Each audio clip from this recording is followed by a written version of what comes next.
And so instead of lamenting their situation and lamenting their state, these leprous men decided that they were going to get up and move. Yes. Now remember, where they were walking to was a fearful place because it was the inhabitation of their enemy. Right.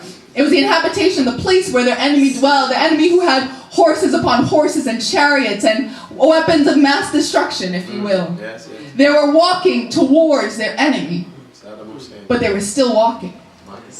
Because they knew if they stayed in the place where they were, that they would die. Something miraculous, though, happened when they decided to get up and walk. They made it to the edge of the camp of the Syrians, and to their surprise, nobody was there. To their surprise, there was no one left in the camp, no one guarding their goods, no one watching the food. The fires were still burning from their late night snack, and their garments had been thrown everywhere. Their horses and everything were tied. Everything as was it was, and no one was in the camp. My God. Now you think, put yourself in the leper's shoes for a second, for they must have been astounded by this. For here they are in the enemy's camp in the middle of the night when you think everyone would be sleeping and resting and whatever the case may be, but there was no one in sight. There was nobody in sight.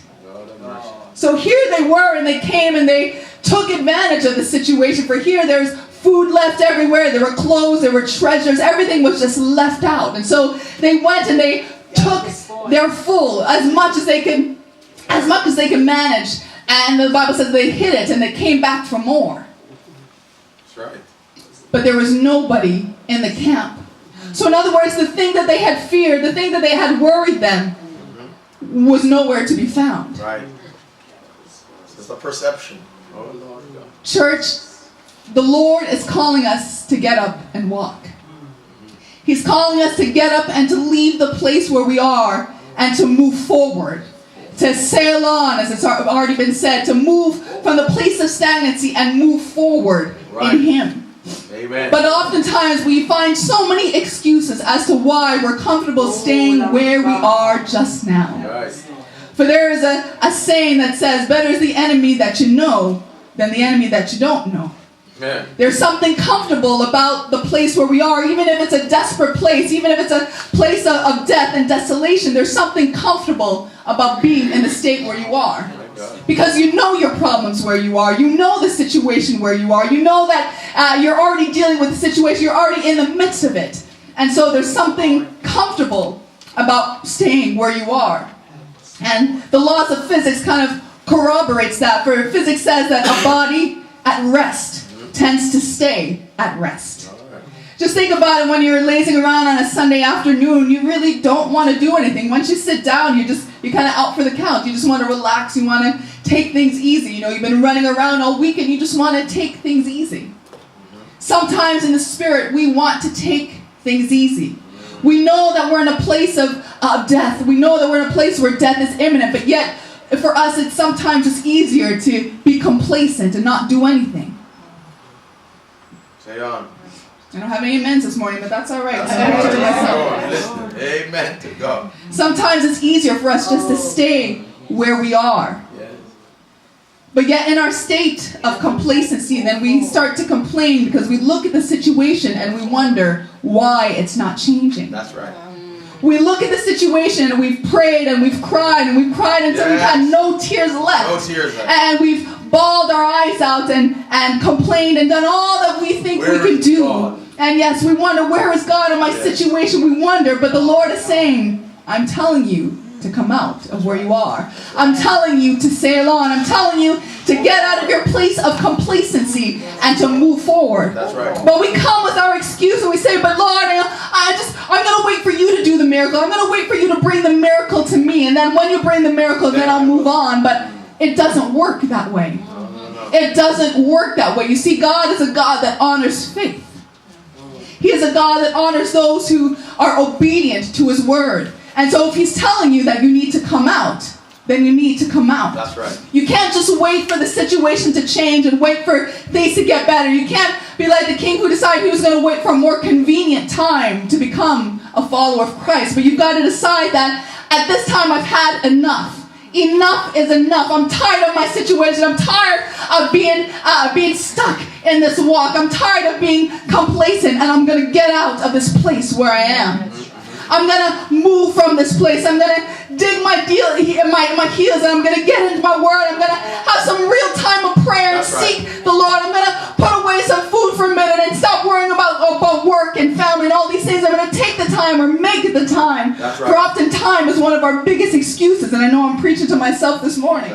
We say, oh, well, I have to work because, we quote scripture, we say, by the sweat of a man's brow shall he eat, and that's true. We need to work. Right. But what are you working for? Are you working for the things in the natural, or are you working for that which is to come? That's right. Yes, there is a natural food that we need to sustain us and money that we need to work for to live in this society, but there's something that's so much greater.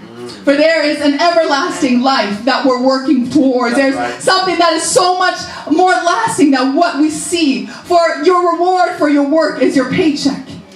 And when that's done, as we all know, as soon as it comes, it's gone. Right, you have to work for the next one to come. That's right. But we are working for that which is to come, for a rest that is eternal. My God.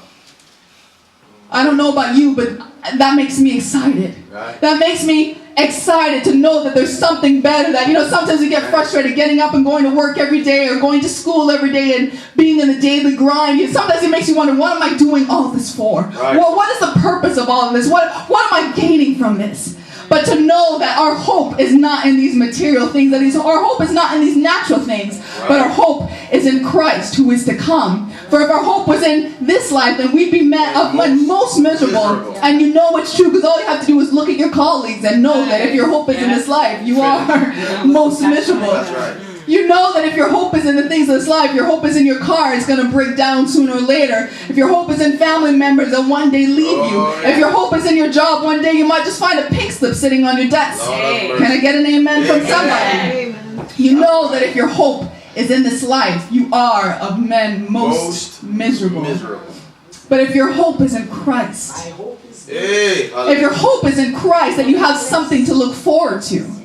But there's an investment that must be made in the kingdom. For you see, you don't just show up to work and do nothing and expect to get a paycheck. But when you go to work, there's something that you actually have to do. That's why it's called work, as my mother would say. You actually have to do something when you get there. You can't just sit around and look pretty and say, okay, well, I showed up. Where's my money? It doesn't work that way. There's an investment that must be made. You must take the time to do whatever it is you have to do, to put your skills in use, to produce in order to receive that reward. The same thing is true in the spiritual. We can't just show up in the kingdom and say, well, Lord, I'm here. I'm ready to receive my reward. Right. I show up to church on Sunday. I'm here. It doesn't work that way. Right. But there's an investment that must be made. Yes. There is work that must be done. There is labor that must be put forth in order to receive that reward. And the labor is to be obedient unto the Lord. For if you were to go to your boss and your boss gave you a task to do and you did something completely different, then you wouldn't get rewarded for your work. That's right. Because yes, you might have done something, but you didn't do what your boss told you to do. You didn't accomplish the task that you were supposed to do. When you go to work, it's not a free-for-all, so just to do whatever you want to do and be paid. But there's a specific task. Most of us have job descriptions and things that are enumerated saying, okay, when you come to work, you need to do X, Y, Z. This is what you have to do. This is your task. If you're working, you have to watch the children. You have to make sure that they're okay. Or, if you're working in reception, you have to make sure that, you're reserving rooms for people. You're doing what you're supposed to do. You're answering the phone. You're doing whatever it is you're supposed to do. Right. There are certain tasks that you are to accomplish. Otherwise, you don't get the reward. For us, there are certain tasks that we must accomplish. This is not a free-for-all for us to come and just sit pretty in the church and think that all is well. It's not for us just to come on a Sunday and to hear the word and to let that be the end of the story, but we're to put the word to work in our lives. For the Lord has called us to be obedient to His way. He's called us to be obedient to what He's instructed us to do. For He said that there are many who will come and say, Lord, Lord, I did such great things in your name. But He'll say, depart from me, for I knew you not. Why? Because they came and tried to do things their own way.